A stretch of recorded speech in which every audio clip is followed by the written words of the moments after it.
Hello, Ben. Shalom, Chezi. How are you doing? Good. The reason I ran off, my niece had a baby, so That's awesome. I was just texting my brother, congratulating for becoming a grandfather. Pretty cool. My older sister is she's been a grandmother twice already now, and now my brother is joining the group, the club. Exactly, joining the club. How are you doing, sir? Pretty good. Yeah, I'm doing well. My brother actually had a daughter. Awesome. Last week. That's the kind of stuff we need. That's the kind of news we need these days. Yeah. Yes. It's very nice. Yeah, very unfortunate news today, of course. But we must move on. By the way, can I just ask you, how has this been so far, this Rambam one, compared to, let's say, the Pirkei Avot? It's different. Definitely different. I mean, I think. Let's think. I think it definitely requires more. It's harder to maybe bring into your life a little bit harder, but I mean, I think we started also the way that when we were doing Pirkei Avot, I was more available to it. Now it's a little less so. So I have a little less time to contemplate it, but it's actually still helpful. I'm remembering now, using our conversation and other conversation or thinking about it and going into free will. It's definitely been seeping into other learning and conversations that I had. And that's the kind of experience that I'm looking forward to, and where I know when something is interesting and insightful, it's when it does that. Well, specifically with the Shemona Prakim, right? Like, sort of the things that seem, I guess, like hard to connect to our day-to-day life. We're already interpreting this through Pirkei Avot, right? So ultimately, everything we're learning over here is then manifest in Pirkei Avot, which is a lot more broken down into like sort of your day-to-day life, right? Then it's great, like, don't do this, don't do that. And these are all built on, well, at least according to the Rambam, they're built on these assumptions, right? According to his deduction. All right. Let's get cracking. I sent the summary to you from wrapping up chapter 2, and we started chapter 3. So we'll go through it quickly. I will finish chapter 3 today, I hope, and then we'll go on to chapter 4. Chapter 4 is a doozy, though. We'll probably do it over a few weeks. Yeah. Okay. All right. Do you want to cover chapter 2? Yeah, I want to. I'm actually interested. I want to see where they make stuff up here. So okay. Let's see. So recap of chapter 2 before we go into chapter 3. First thing is intellectual and moral virtues in the Rambam's philosophy. So this is a summary. I'll just correct. This is we are doing a summary of where we got to in chapter 2 last week. Like chapter 2, we already started the week before. We continued chapter 2 and then went on to chapter 3. Right. Okay, so an overview of the virtues. There are 2 types, according to the Rambam. There's moral virtues, and then there are intellectual virtues. The moral virtues related to emotions and actions developed through refining one's character, and the intellectual ones are related to intellect, rational, and developed through learning and understanding. So if we talk about the intellectual virtues, we have chokhmah, wisdom, understanding the causes, both near and distant of something. And this involves a comprehensive grasp of the 4 Aristotelian causes, which we discussed, right? Material cause, which is the substance from which something is made of. Let's say wood for a chair, that's what it's made of. And then formal cause, the shape of the structure, 4 legs and a seat for a chair. Efficient cause, the agent or process that creates or formed that object. So in this case, the carpenter. And then the final cause, it is the purpose or reason for the item's existence. So if it's a chair, it's to sit on, to chill. Right. Okay. So the Greeks and Chazal, different how the emphasis they put. The Greeks put an emphasis on the efficient cause. Right. Who am I? Who's the guy? The character. Mm-hmm. While Chazal, the Jewish sages, highlight the final cause, God's intentional purpose. Like, what is this made of? Right. According to the Greeks, sure, God exists, but that's sort of, the world exists because there's a creator, right? And that's why that's intentional. And as far as Jews are concerned, like, first of all, obviously, yes, the world exists because there's a creator, but because there's a creator, there's a purpose for creation. Mm-hmm. Yeah. Okay. And this also helps us make decisions on what is the purpose of things and how they should. We also spoke about, I don't know if it's here, we spoke about how in Judaism, we also have even the word, the name, right? Lashem, Lashema. Right. What is it for? Yeah. I've never thought about it before. The things you don't really think about, because it's right there. It's Lashem, but you don't really think about it. So I appreciate that. Go on. For Jews, names reflect purpose. So this is kind of what the Chezi was alluding to, even in the name that we use. The etymology connects to that. And this is like the divine name representing the purpose of God. Oh, he does mention it over here. Okay, awesome, cool, great. Mm-hmm. And the second, second virtue, like the tetragrammaton, right? Which we believe that, like, ultimately in it, it's like, everything manifests through that because that is the purpose of all things. And of course, God's name would also hold in it the purpose of all things. Right. So the second thing is sechel, the intellect. And this one is divided to first principles, the axioms, the basic inherent truths, such as self-awareness, I am alive, and the sechel nikna, the acquired intellect, the knowledge that you gain through learning and experience. Right. Cool. Okay. And then the third thing is chut atvuna v'tov avana. So the clarity and quality of our understanding, to the ability to grasp concepts quickly and thoroughly. Right. And in order to fully understand something, you have to go really through all these stages, right? You have to obviously be a cognizant person. You got to be the I. You have to take on this chachma and understand your purpose. You have to understand it to, like, its very core, to really understand how to deal with that, to better understand how to discern and what next to do. You really have to understand something to its core. Right. So, and I guess, the reason that that the Rambam goes into this, like this, I guess he's talking about how to really improve yourself, and here specifically how to improve your intellect, yourself, in terms of your intellect, which is also ties into what Pirkei Avot is about, which is refining and understanding our. Mm-hmm. Ultimately, right, the goal being ultimately to connect to the divine intellect, which we said, right, I don't know if 2 times ago, which is, again, that's like sort of like a very distant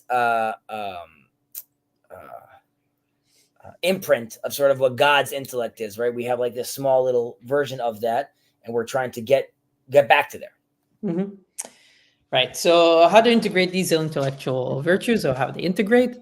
They form, we can think about it as just 3 elements: chokhmah, sechel, v'zachut, zakut atvuna. Here it's chut atvuna, where let's say chokhmah, sechel, tvuna, whatever, sure. Right. And that forms the concept that we bring from another place. The Rambam wouldn't necessarily, maybe we'll recognize it, but he definitely doesn't mention it, of Chabad. Chokhmah bin Adat, wisdom. Right, the acronym Chabad. There's also a movement called Chabad that bases a lot of its teaching, its Hasidic teaching, on the mystical understandings as well, which will obviously create like a synthesis and integrate these different concepts together. Mm-hmm. And then we did note a few differences between the genders. Traditionally, we say women are said to have more bina. So you have double the amount of bina, which kind of correspond to intuition, emotional sensitivity, understanding, while men are more intellectual.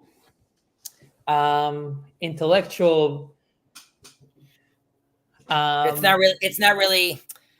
Intellectual is the wrong word over here. Yeah. There's an ability to act, right, to discern and then make a decision, which because I'm shielded from my emotional investment, I can make a decision, right? We gave an example, I believe it was nashim daten kalot, right? Which is like women are with regards to their dot, right? They're seemingly they're lacking. And it doesn't mean that like exactly. It sounds like it's saying that they're uneducated or not smart. We're not saying that at all. We're saying that they're lacking in this certain sense. And of course, that's why we need both of us, right? I hear it says we need this complementary dynamic where both are needed for a balance, right? We said like a processing. Yeah, because I mean, you need to be able to separate yourself from, let's say, for emotions, so you can make a rational decisions. But you also need to integrate your emotions into whatever behavior you're going to have, because you can't just be. And if you're in tune with your emotions, you'll be more in tune and more intuitive to other people's emotions. Like I'm saying, that's why, there's a sense where like sometimes the man is an idiot, right? Quote unquote, like the way Hollywood shows it. Like, really all that was happening in the room, and your wife's like, yeah, you didn't see like what was happening underneath. And the guy's like, no, I couldn't see what was going on. Like, it's the classic example of, the wife coming to you and said like, oh, Shelly was being horrible to me. She wasn't being nice. You're like, oh, don't be friends with her anymore. And that's not the answer I'm looking for. I'm looking for like, no, there's a much bigger thing. And the guy's like, well, I have a solution for this right now. Like, we won't be stuck here anymore. And also a classic example, and this happened to me multiple times, but of like, we would, like my wife and I maybe would have a conversation with some people, and then we would go out, and she would be like, did you notice that so-and-so was acting differently, or they seem like they're a little depressed? And I'm like, what? I didn't see, like I did. Yeah. So that intuiting the emotions of other people, sometimes that's also right. But that could be that could cloud the mind, right? There's so much data out there that I'm having a hard time identifying the signal, right? And then there's personally, like, I realize that I realize the signal, but now I connect myself to that signal too much, right? Like I'm also emotional about this, and that also, I'm actually surprised that like the AI translated this, right? Like it's not PC. So yeah. Okay, so going into the moral virtues, we were talking about intellectual virtues. Now we're going into moral virtues. Those are developed within the emotional realm and guided by the senses. Examples here include caution, fear of sin, generosity, humility, contentment. And we spoke about how this is reflected in the saying in Pirkei Avot, who is rich, the one who is content with his portion, courage, faith. And then the Rambam emphasizes balance in moral virtues. Unlike the pursuit of intellectual virtues, when one should strive continually for greater understanding, the moral virtues, you need to balance yourself within a spectrum. That is Maimonides, like his what he's famous for. I mean, there's other people that mentioned it beforehand, and like Aristotle and Confucius, but like as far as like the middle of the road, right? Yeah. Now, because he mentions, there's a sense where like, no, at some places you want to go to the extreme, right? Like as far as the intellect. So this brings up the question of, it doesn't transition it over here nicely. This brings up the question of evil, right? Like, isn't evil like in an extreme? The question would be, it's not written over here. The question would be like, well, when I see evil, don't I run all the way to the other side, right? Because that's an extreme. I want to stay away from that. But even when I run all the way to the other side, evil still exists, right? Like, you could be living wherever you want. Hamas didn't disappear just because you decided to run to the other way, right? So like, we have to. It's a great lesson, because if we think, if you think about it politically, like in a vague way, right? You have two parties, you have two sides, and you think, the other side. It could be possible that both sides have their own kind of evil or imbalance, the way they were going to refer to it, right? And it's important to know, because it's not like you can run to the other side and then you're completely safe. You also need to understand that even there is a form of imbalance that we might call evil. And I mean, I guess an example of this, just to probably to strengthen this in terms of the middle of the road, right? I think There is humility. Humility is you could say that's humility is between being self-effacing or shfelut. I don't know how low. I don't know how you would translate that. Not self-loathing, but that's not really self-loathing. That's hating. Shvelut would be what would shvelut be? Okay, you can Right. keep on talking. I'll check Right. it So out. humility has there's two extreme in that spectrum. It's in the middle road between shfilut, which Chezi will translate for us, and gava, or Hubris. hubris, right? And so being humble doesn't mean that you're self-effacing, or that you're self-loathing, or that you say, "Oh, I don't have any skills. I don't." Right? That's not being humble. Self-degradation. Degradation, right? Yes. So the middle road is that in there is humility, and I think Rambam goes through it. I mean, we're going to go through it specifically, so there's going to be a lot of examples. Okay. So just to continue forward, the nature of evil. So we talked about this. So where evil can be construed as really an incomplete or unbalanced form of good, lacking the harmony that defines complete goodness. Right. So like murder, bad.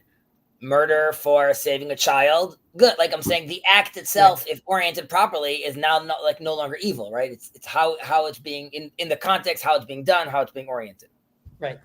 So not an independent force, but a deficiency or lack of reality, or lack of reality. I don't know. I'm not remembering exactly if we had another note about this, but this would be more as far as like the tzimtzum concept of like there's a retraction from God, which leaves space. In that space, then because there's room for this to happen, basically.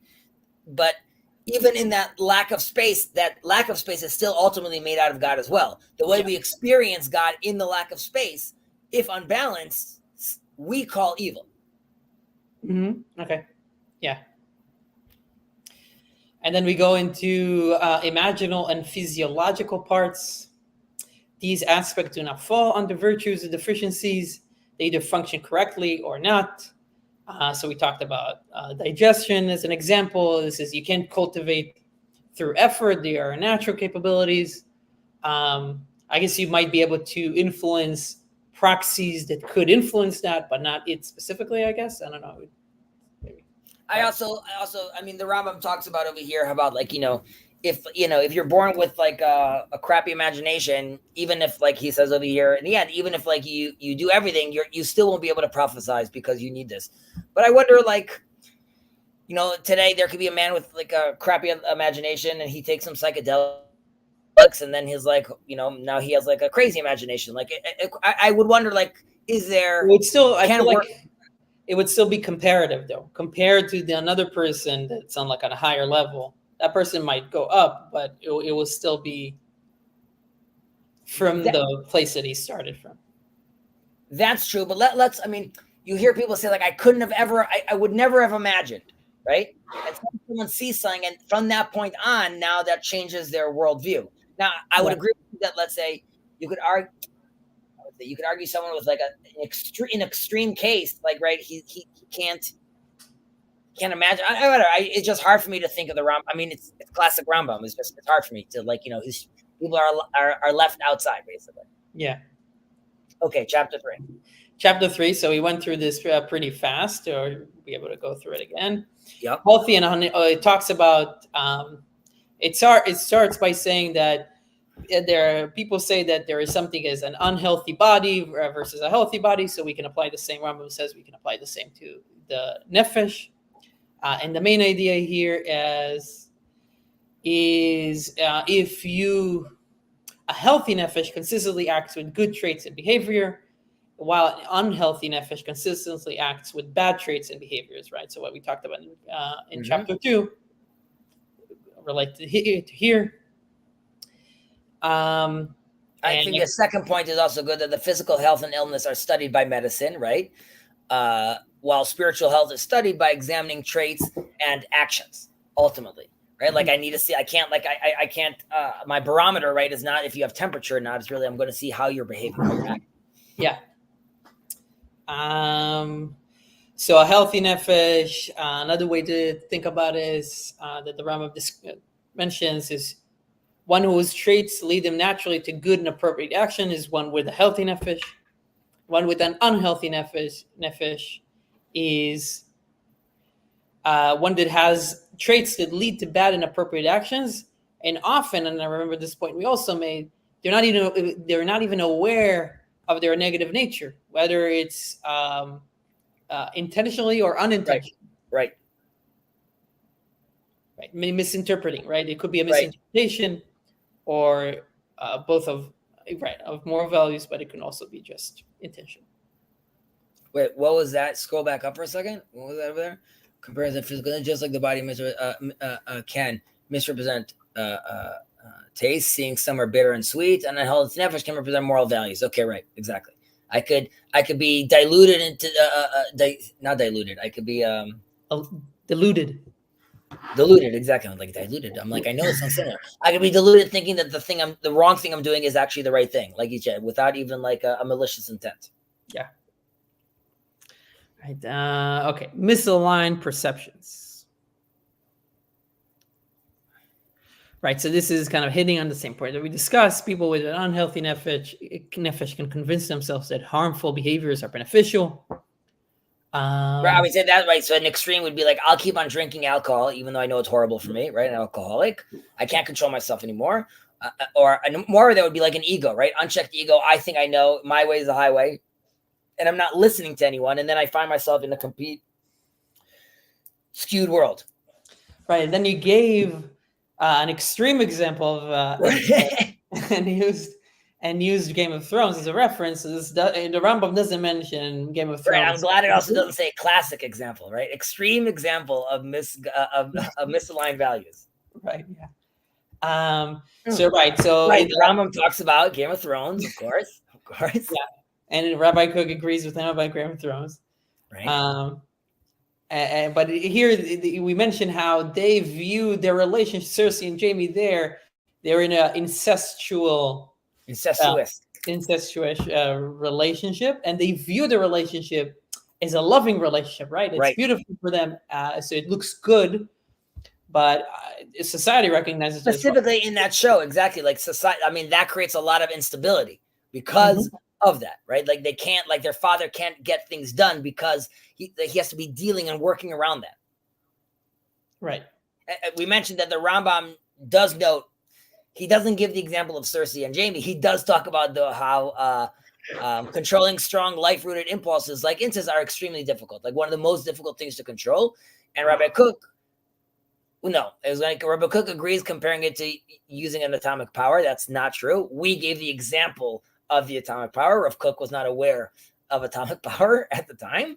But the attitude is like, obviously it could be extremely beneficial, right, to humankind. It could also be extremely destructive, like it was in Chernobyl. Right. I just mentioned Rabbi Cook agrees. Rabbi Cook agrees. With what? With all.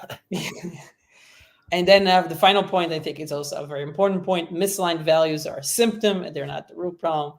Right. Or, I mean, this one specifically, one needs an external standard to assess and correct moral judgments. Right. So this is what we're going to get into now, right? Like the source of the value. Right. Do you want to open up the actual text? I can. I definitely can. Let's see if I prepared it well. I did not. Okay, so just need to open this. Take a second. 8 chapters. And now we're good.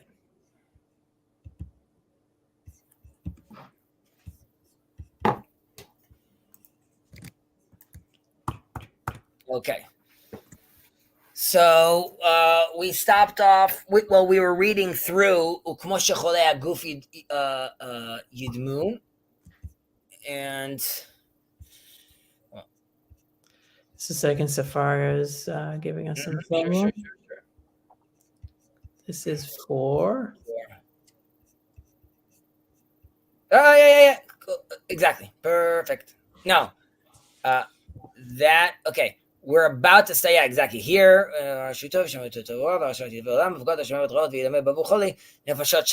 we're still basically here in this issue, right? Like them thinking that they're doing something bad, they're still thinking that it's something good, right? So where we just ended sort of leads into this question, which is what's like, the source of the value hierarchy ultimately, right? Like we're coming like, act this way, don't act this way, you're considered sick, right? So Rambam actually doesn't address this directly here, what the source is. And you could obviously say that like there's skeptics, right? People that are considered sick, right? I'm sure they're going to be very offended. They're going to be like, who gave the rabbis the authority to decide like, what the value hierarchy is?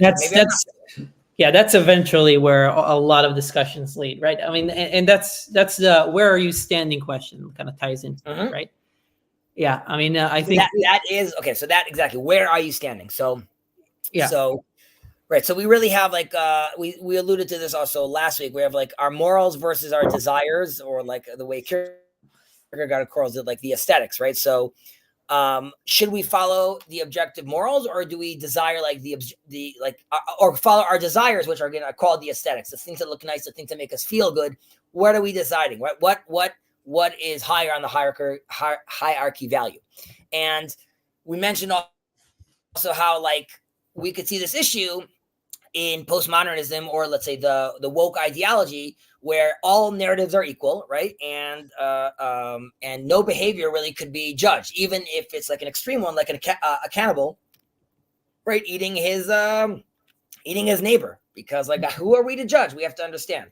Jordan Peterson spoke about this once and gave an example of, yes, if there's a fire in the theater, there's many different ways I could go outside the theater, right? And there are many different narratives.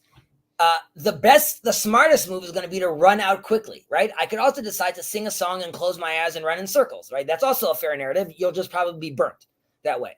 So like just saying like it's all okay, obviously, again, that leads us to some of these issues. I mean, this was 1,000 years ago. He's not the first one to ask this problem, to mention this problem, but it has been exacerbated, I think, also with postmodernism specifically, right? I mean, I'll just steal man a little bit, because if please, we could say that, I mean, like going out of a burning theater, I don't need Judaism to tell me where to go. Like I understand I need to get away from the fire. Sure, that's fine. You don't need Judaism right now. I'm just saying, as far as like picking, there's a smarter path to pick. Not all narratives are the same. Yeah, but then there are other considerations as well, and especially like we'll see there are effects societally, individually, that you need to take into account, and being able to make those calculations on a daily basis is not something that every individual needs to have, which is why we also stand on the shoulders of giants.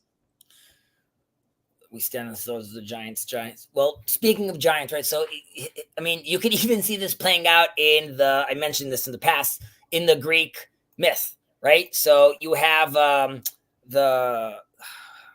the word in English? The Libris, right? Where you have the Minotaur, right? And Icarus is stuck inside. And the Libris in Greek times, that really symbolizes the natural world, right? And it's a closed system, and there's no clear escape. I don't know how to get out of this thing, right? And that is the fact that it's a maze, that's really representing the confusion of values, right? So the Minotaur is the Minotaur within, in a certain sense, that really represents the human animalistic evil inclination, right? Like there's a part of me that's a man, and there's a part of me that's an animal, and like I don't know how to deal with that. And that's it's almost the evil inclination. It's overpowering me. It's going to consume me, right? So now continuing with this analogy, attempting to navigate the Libris, right, without like you just said, where are you standing? If there isn't an external guide, right, this leaves me really disoriented between, again, my animalistic primal desires and the morals, or the moral values that I have. So then the Greeks introduce, in this beautiful idea, they introduce the wings, right, by his father, like Neil Dedalus. Neil, that's his nickname, is Dedalus, so I'm just mentioning that way. And so the wings represent the human intellect, right, which is ultimately, it is really attempting to lift them above the maze of moral uncertainty, right? If I could build these wings, I could do it. And The problem is, as we all know how the story ends, that the Greek really thought that through intellect, right, I could ultimately establish an objective criteria of morality, right, which is what we would call flying too close to the sun, or trying to see what's behind the sun, right? What's the reason for all these things? Now, his father doesn't fly too high, right? He warns him, but he's doing this because of his tradition, right? I know the people that came before me, and we already know that we can't see what's behind the sun, right? So it doesn't work out. Now, obviously, it's tragic, or tragedy really is when humans are faced with the inevitable, right? Like this, and it's sort of tragic for humans at the time, right? So he flies too close, he can't make it down, and this is really he's facing like an absolute truth. And ultimately, his wings, which are his own creation, well, his dad's creation, but a human creation, they fail, right? Because they lack an objective foundation, right? Like there's nothing I could do with this. I would say this would be the Greek version of how to deal with this, obviously. Now, there's a Jewish perspective to these things. There's also a Greek, there's also a myth, not myth, a maze example that the Ramchal gives, but in Judaism, just looking at the wing concept, right? The Torah tells us that God will bring us forth on wings of eagles, right, out of Egypt, right? And in that sense, the wings symbolize like a divine guidance, right? Like unlike Icarus, where it's self-made, right? God really is giving us these wings. He's offering us these wings, and he's, which again is in this case is representing intellect and again like moral insight. But it also, he says, I'm going to bring you to me. So it allows us also to go as high as we need to, basically, as high as necessary for you to reach me. Right. The Tanya talks about it too. Right. The Tanya or the Kabbalah will definitely talk about, you'll correct, I think I'm right about this. They don't talk about the wings. They talk about the eagle. The eagle represents repentance. In a certain sense, tshuva is a constantly, we realize we're in an imperfect world, and God is asking us to participate with him. We've given this example before with Prometheus, right? Like the Greek story of fire is Prometheus has to steal fire from the gods and give it to humans. Yeah. Right. In our tradition, Adam starts bugging out when the day's ending, right? He feels like it's all over. God gifts him 2 stones and tells him, rub them together and you'll create fire. But that's because he's looking for a partner in creation, right? And it's a gift to us. So same thing here with the wings. It's a gift that we're getting. Mm-hmm. Yeah. I think all that makes sense. I think. So where were we? The wings. Sorry, go ahead. Yeah. What? Do you want to start reading, going through it? I'm still thinking about the things we were reading beforehand that like,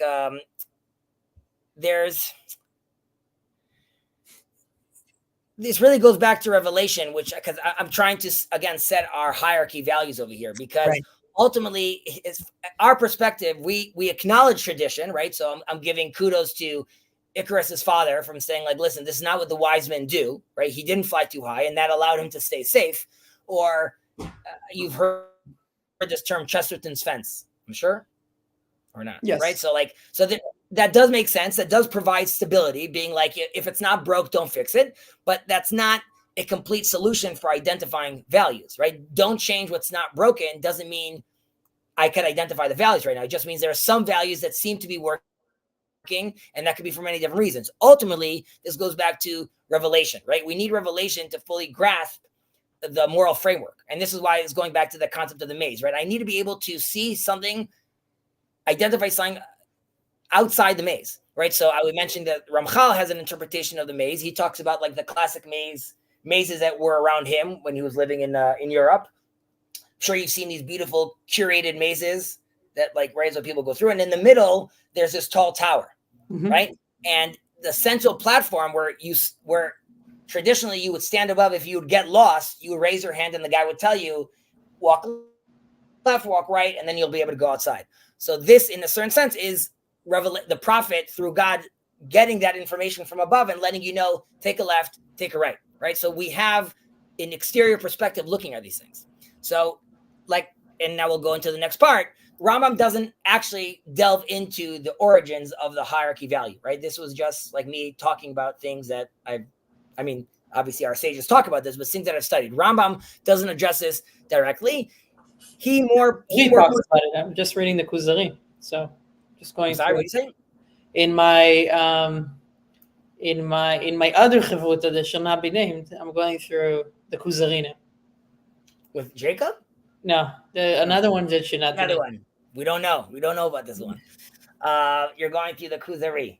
Very cool. Very fun. Right. Okay. So I think he talks about those things. I feel like I mean, the Rambam basically goes back to like get guidance from the rabbis. Mm-hmm. It's sort of a cheat because it'll be like the rabbis also have the answers probably that we were mentioning right now. So you're gonna get it there anyways. Anyways, let's continue. Sorry for the. All good. Mm-hmm. Okay. וכמו שהחולים כשידעו חלים ולא ידעו מלאכת הרפואות, ישאלו הרופאים ויודיעום מה שצריך לעשותו, ויזהירום ממה שידמוהו ערב, ויכריחום לקחת את הדברים הנמאסים אמרים עד שיבריאו גופותם, וישובו לבחור בטוב ולמאוס ברע. כן, חולי הנפשות צריך להם שישאלו חכמים, אשר הם רופאי הנפשות, ויזהירום מן הרעות ההם אשר יחשבו בהן שהן טובות, וירפאו אותם במלאכה, אשר ירפאו בה מידות הנפש, אשר הזכרה בפרק שאחר זה. But this is not the end. Scroll down. Yeah, okay. Continue. אמנם, חולי הנפשות אשר לא ירגישו בחלים וידמו בו שהוא בריאות, או ירגישו בו ולא יתרפו, אחריתם למה שיהיה אחרית החולה כשימשך אחר הנעותיו ולא יתרפא שהוא ימות בלא ספק. אבל המרגישים והם נמשכים אחר הנעותיהם, אמרה בהם התורה האמיתית מספרת דבריהם, כי בשרירות ליבי אלך וגומר, רוצה לומר שהוא יכווין לרבות צמאו, והוא יוסיף לעצמו צמא. Let's stop there. והוא יוסיף לעצמו צמא. Okay. You want to read in English? Yeah. Likewise, just as when people unacquainted with the science of medicine realize they are sick and consult a physician who tells them what they must do, forbidding them to partake of that which they imagine beneficial and prescribing for them things which are unpleasant and bitter in order that their bodies may become healthy and that they may again choose the good and spurn the bad. So those whose souls become ill should consult the sages, the moral physicians, who are the moral physicians, who will advise them against indulging in those evils which they, the morally ill, think are good, so that they may be healed by that art of which I shall speak in the next chapter, and through which the moral qualities are restored to their normal condition. But if he who is morally sick be not aware of his illness, imagining that he is well, or being aware of it does not seek a remedy, his end will be similar to that one who, suffering from bodily ailment, yet continuing to indulge himself, neglects to be cured, and who in consequence surely meets an untimely death. Those who know that they are in a diseased state, but nevertheless yield to their inordinate passions, are prescribed the truthful law, which quotes their own words, "Do I walk in the stubbornness of my heart, in order that the indulgence of my passions may appease the thirst for them." This means, Oh no, this means that intending to quench his thirst, it is on the contrary, intensified. Exactly. Yeah. Okay. First of all, just a general comment. Rambam has done this a few times already, where you see he'll be like, "I'll talk about this in the next chapter," and then he's like, "Maybe we'll talk about it in the next chapter." So like he keeps on pushing it down the road. I think he's trying to sell his books. Next, you'll have to know next week. Yeah, I'm selling chapter 1 now. I'll get chapter 2 if there's enough excitement. And he's continuing like we saw earlier, like with this like analogy to like the sick body and the sick soul, right? So there's really like three different statuses of being spiritually ill or sick. He uses two different things over here, according to the Rambam. And again, this is particularly, again, we're talking about how it relates to one's midot, one's character traits. And okay, so we spoke about this, but we're just recapping again. There's the one that's the aware and active, right? So which is like would be a repentant person. So right. This person that he's talking about, he recognizes that he's spiritually unwell, and ideally he acknowledges his flaws, and he's taking the steps he needs to rectify this, right? So like Rambam says, if you're ill, you go to a physician and he gives you medicine. Here you're going to go to the rabbis that they're going to give you consulting, self-improvement. I would assume this also includes like good psychologists and things like that with regards to people that actually could tell you how to work on yourself, right? This is also true about assuming your psychologist is morally aligned. Hopefully, then many of the things that he thinks are moral would also align with Torah values as well, right? Then we have this, we'll call it the unaware passive route, right? Which is, let's say, someone that's sinning obliviously. Okay, the oblivious sinner. That's a better title. That's the name of my band, the Oblivious Sinner. Right. So this individual or this guy, he is spiritually ill, but he's not aware of that. Right. So because he's completely blind to that, he is, and this is like what we were talking about earlier. The guy that thinks that he's doing the right thing, he doesn't even know sort of how to ask for help because he doesn't think he's doing anything wrong, and that's why it's also very, very dangerous. And he's risking getting like stuck in this cycle of self-deception, right? He just kind of keep on tricking himself. And then lastly, we have the example of the one who is aware, but he's purposely inactive. I guess he decides that's the bad guy, right? The sinner, the sinner that's aware, right? So he's aware of his deficiencies, but he just refuses to change his ways ultimately. Right. So obviously that's very, very bad. That's like what we would call a quote unquote bad person. Mm-hmm. And this will clearly, like the Rambam is saying, this is like a rejection of growth. And it's like you're going to be stuck in like a moral stagnation. Right. You're going to ossify. You're not going to go anywhere because and worse, you're going to end up causing yourself harm. Right. And this kind of calls out or is a callback to what we discussed before in terms of imbalance, like the person, the bad person that we just mentioned now is the one that's equated with, he's continuing to imbalance himself and his nefesh, his body, by continuing to bring in things that make it bad. Actually, there is one thing that I want to call out too. Please. That the Rambam is probably going to talk more, and you can tell me if he did this purposely. In English, I got it. He says here, ill, you mean ill or sick? Not ill, sick. What if he? No, it's on the second one. So he tells them, right? This person eats.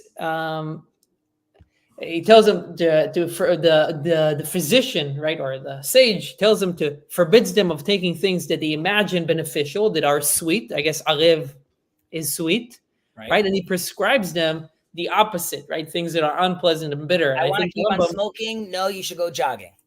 Right. So the Rambam is going to talk about how, and in this, you can think if it's actually also if it works or not, but how like sometimes when you're at one end, you don't need to just go to the middle. You need to go to the extreme other end for a second, and then correct. So I'm saying it's a pendulum swim to be able to get that balance back. But sometimes I think he was mentioning that here. Yeah. Yeah, I think that's a good point to point out, just specifically because he's very about being in the middle. That's the ideal. If you've fallen very far, right, sometimes you're going to have to jump ahead to be able to make your way back. Right. So yeah, I think that's a very good point. Thank you for mentioning that.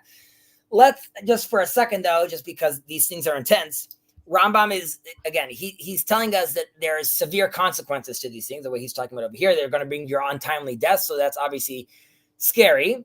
And we also know, of course, that there's some evil people out there that died at, 100 years old, right? Like there's some Nazi out there that was hiding. Well, not anymore. But like I'm saying, there's people that managed to quote unquote avoid this, right? So they didn't get their timely death. And like, if I don't take my medicine, his attitude is just like I don't take my medicine, I'll get sick. If I don't take care of my nefesh or my soul, I'll also get sick. So this is a good place to mention. It's in Brachot, Tractate Brachot, Talmud. I don't remember exactly which page, but you might have heard this in the past about the wicked in their lives are considered dead. Haresha'im b'chayim nikrei matim. Right. Mhm. So this is really suggesting that people who live without any real moral direction, and they're not being repentant, obviously they're physically alive. However, spiritually they're considered dead. They're not considered here anymore. And this has to do with some of your Tanya, but Rav Nachman, which is very far from Rambam, but he always comes out against old people, right? He's all about rejuvenation, renewing, redoing constantly, right? So like he's very against the idea of if you're old and if you're stuck in your ways, you're considered dead in a certain sense. Like you've ossified and like you don't want to be there. You always want to be able to change and grow. But again, this person is considered dead. Obviously, conversely, the righteous person, we also have a saying that says that that the righteous, even though they're dead, they're considered alive. Mm-hmm. Right? So it's the exact opposite over here. There's even a crazier saying, which is this saying, Kol omer davar b'shem amro mavi gula la'olam, right? If I mention something if I quoting someone else and I mention him by name, I bring redemption to the world. But if a rabbi that gets quoted, I'm trying to translate in my head, a rabbi that gets quoted in the grave, his lips are moving. Right now, we don't mean like his literal lips are moving, but we mean that his spirit, his concept, his ideas, those who want to follow in his on his path, they are ultimately creating a live spirit, right? So even though he's not with us, he's alive, and vice versa. Even though I'm alive, I could be considered dead. Just on this note, since in a space sometimes we talk about resurrection, from a Jewish perspective, who says this? I'm forgetting the quote. Maybe it's not the Mahar. 1 second. I just want to write this down so I could look this up. There is in the Talmud, it's known that it says the sages would go and resurrect the dead. Right? So now what does that mean? You could take an attitude that no, that means they were resurrecting the dead. And then in that case, how novel is Jesus at that point? But thinking about what we just did right now, taking an evil person who's considered dead, assisting him in repentance, turning him into a righteous person, he is then considered alive, right? So spiritually, they were resurrecting the dead. Yeah. Now you could take a literal understanding, but I'm just saying in the context of what we're talking about over here, you see it's a spiritual metaphor over here. Like they were resurrecting the dead by going out, meeting people, and allowing them to quote unquote be born again. Right. Let's continue. Yeah. Were we at the end of the? No, ach al sheinam. I think. Ach. Oh, okay. Yeah, we stopped at the middle. Ach al sheinam. Did we do that? No, it's Mobu Yosef L'Tzama. Yeah. Ach al sheinam. Yeah. Ach al sheinam margishim dvar shlema הרבה אמר. ach al sheinam margishim dvar Shlomo. Solomon. דבר שלמה הרבה אמר, דרך אוויל ישר בעיניו, ושומע לעצה החכם. This is in Proverbs. רוצה לומר, שומע לעצת החכם חכם, מפני שהוא יודיעהו הדרך שהוא ישר באמת, לא אשר יחשבהו הוא ישר. ואמר יש דרך ישר לפני איש, ואחריתה דרכי מוות, ואמר בחולי הנפשות האלה בהיותם בלתי יודעים מה יזיקם, מה יועילם, דרך רשעים כאפלה, לא ידעו במה ייכשלו, אך מלאכת רפואת הנפשות היא כמו שספר בזה הפרק. Nice, classic Rambam. Okay, let's see. I mean, again, just looking at these verses, Solomon was an OG. Yeah. So in English, this means that intending to quench the thirst, it is on the contrary intensified. He who is ignorant of his illness is spoken of in many places by Solomon, for example, who says, the way of the fool is straight in his own eyes, but he who hearkeneth unto counsel is wise. I always tell my wife, you need to hearken to this. Yeah. Please hearken. This means that he who listens to the counsel of the sage is wise, for the sage teaches him the way that is actually right, and not the one that he, the morally ill, erroneously considers to be such. Solomon also says, there is many a way which seemeth even before a man, but it seemeth even before men, but its ends are ways unto death. Again, in regard to these who are morally ill, and that they do not know what is injurious from that which is beneficial, he says, the way of the wicked is like darkness. They do not know against what they stumble. The art of healing the diseases of the soul will, however, form the subject matter of the 4th chapter, which is on sale now. Can you scroll up for a second? I want to just see again how he translates yashar. That's sort of what I want to. Again, in regard to these, that they don't know what is injurious. Where is yashar? No. One of the quotes you see here. You have the fool is straight in his own straight in his own ways. Okay. So, and he also says yashar be'emet, like truly straight or truly. Right. Again, straight over here is like sort of on the straight and narrow, which would be like truly true. Yeah, and not the one that the morally ill erroneously considered to be such. So basically what the Rambam is saying over here, that sometimes really we're sure that we're right? And it really takes us, you test it on the arena, right? People come to the TLC with a lot of great ideas, and then quickly they get shot down when they realize they're talking to someone with has done a little more reading, has a little more knowledge. And that we need that in our life, right? To realize where we go wrong. And when he says yashar over here, at least Rav Shirky always gave the example of the first Rashi of the Torah, which has a lot of things to discuss about the first Rashi. But one thing he has over there, he quotes Jeremiah about God giving the land to Kol HaYashar Be'enav. The one that God sees is straight in his eyes. And in a certain sense, we have to find what is this true? What is this truly true thing? So Jacob's not going to like this. I would say that you could say, according to this verse, the people that get the land are the people that are righteous or not righteous, who are on the straight and narrow according to God. Now I would argue that that's what 1948 looks like, right? People that eventually God gifts them this because they're acting properly. Definitely in this current climate, and I'm sure Jacob would say, show me this truth that you see in Israel. Show me this this straight and narrow, which is why the Rashi says be'enav, or Jeremiah says be'enav, in his eyes, right? We ultimately don't understand God's calculations. We don't understand his perspective of how he sees these things.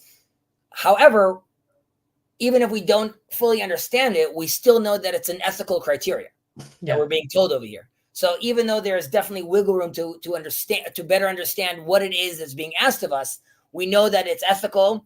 And again, I would argue that you sort of, I wouldn't argue this. Our sages argue, you see God, you see the back of God, right? We see it in retrospect.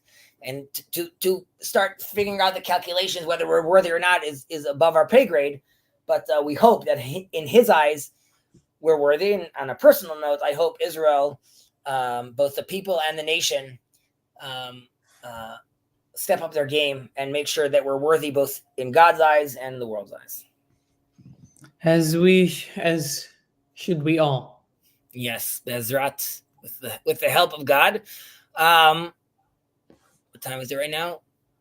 9:57. Okay, so let's not continue with 4. We'll continue next week. Mm-hmm. Sounds good. Yeah. And just again, I'm just confirming because I want to make sure it's not I find it beneficial to do that little recap in the beginning. I want to make sure that. Okay.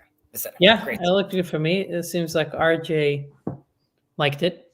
Oh, look at that. Fine recap, RJ. Can you scroll down this 4 for a second? I know I was saying I think it's a doozy, but I just want to see it for a moment. Let's take a look.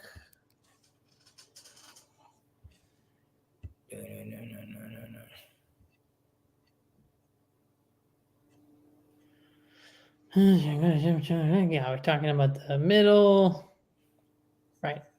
Mhm. Different examples. I just remember being once depressed in class when we were going through this, and I'm like, I have like this like PTSD from chapter 4. I like so too. Oh no, it's still going. Oh, nice. More. I guess it makes sense. Rambam has been pushing everything off, right? Yeah, he said everything will be in chapter 4. I don't know what's going to come after chapter 4. Right, exactly. Exactly. Okay, yeah, well, this will take. Yeah, so this is definitely gonna over here or no? No, it's still not over. Okay, this will obviously be split up. Whoa. Let's see. Let's now I'm curious. But yeah, I should go. You know, how much does the Rambam actually have to say? This is still 4. It's still 4. Oh no. Yeah. Okay. So it is this one. I'm remembering that. Like I was like, it's going on and on and on. All right. Wow. Listen. Okay, I guess we'll find the end. We'll find the end. There's 5. Great. Okay. Well, I guess that's a good point. We got to the middle point. There's 8 chapters. We're in chapter 4. Mm-hmm. Yeah. So I will see you later, sir. Yes. I will go Take back care. over. Be strong. Thank you very much. Have a great week, dude. You too. Bye.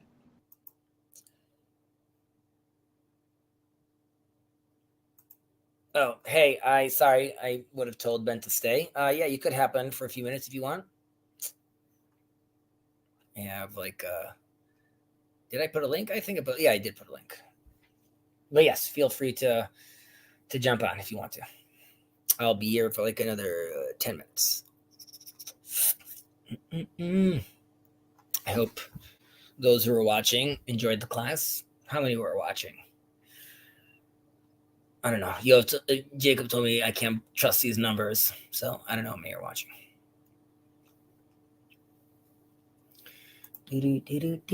Pop pop.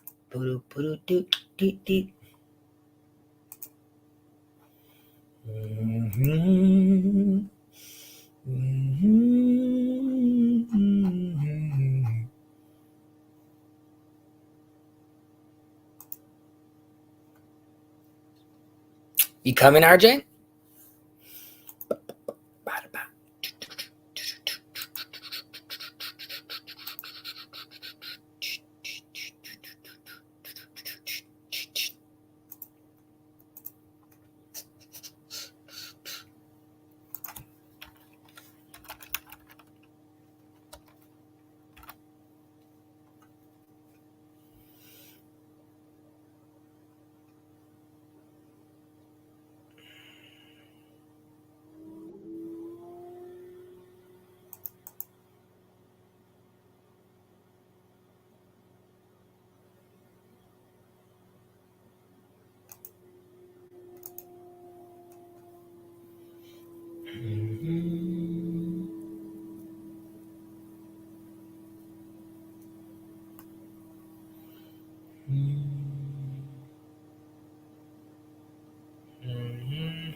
Hello, RJ. Look at that necklace.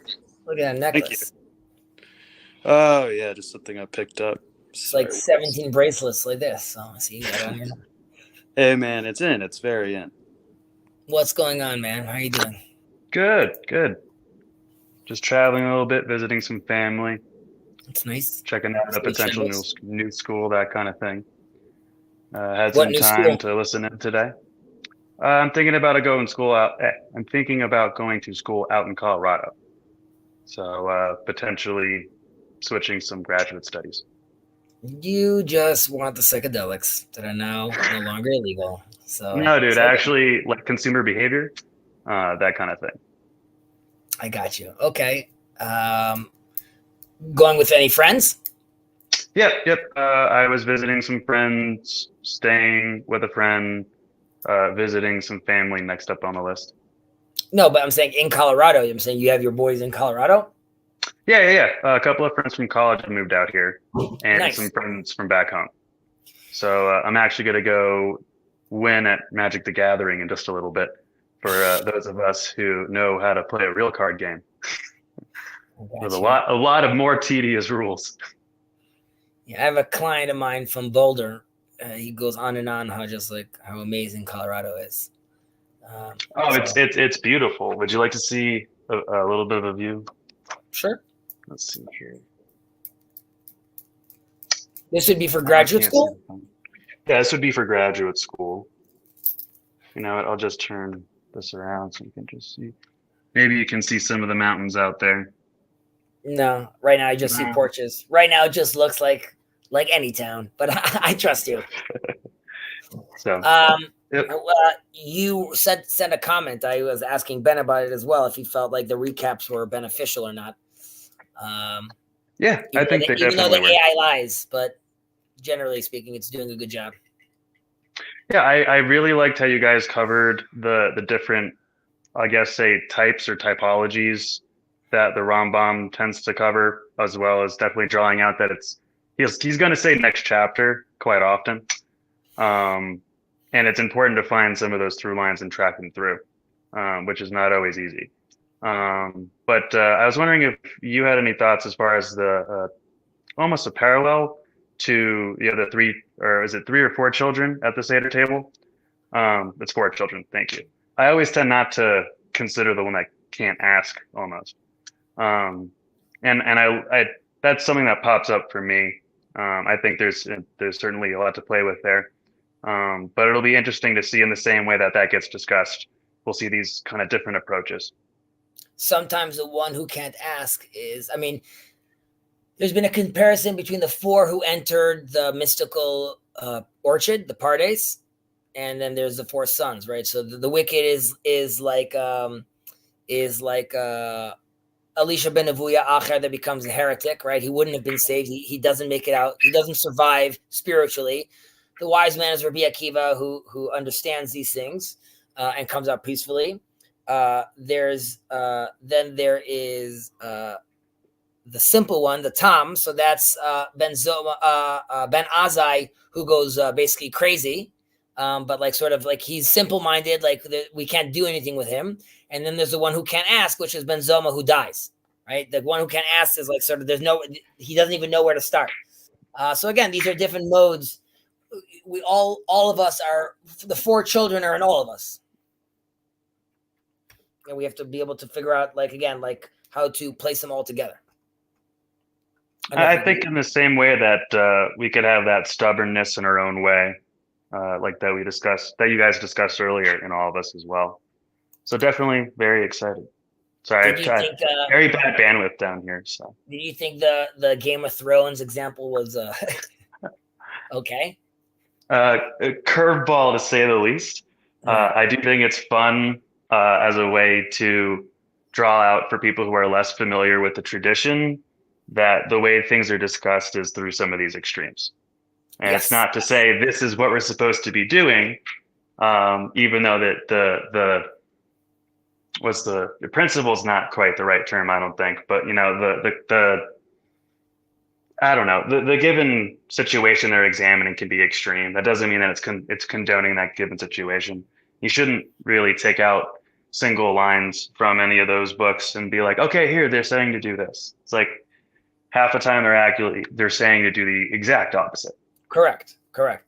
I mean, this is very apropos with, like, online, like anti-Semites, like quoting Talmud verses, which obviously is you can't, like, it's too dense to even rebuttal. You know what I mean? Like, at least they're doing their homework. But they're not. They're trying. It would be great if they were doing their homework. That would be great if they were doing their homework. another question, if you were listening, was the example I gave with the Librith. Did that follow through? I was wondering if that wasn't too confusing. Sorry, which example again? Of the Librith. I may have missed that. Just the bandwidth here. I've been moving around a little bit. You want to reiterate it for me? I was giving an example how basically like we're like the sort of the higher the moral hierarchy, like where does this kick in? And like one could challenge Rambam saying like, who are you to sort of to call us sort of sick? And then that sort of led to the conversation with like, morals versus desires. And I gave an example of Kierkegaard in Either Or, when he talks about like the morals versus like the aesthetics, and like how do you decide what's more important. And then I went into the example of the Librith and the Minotaur, really showing that like, oh, right, yes.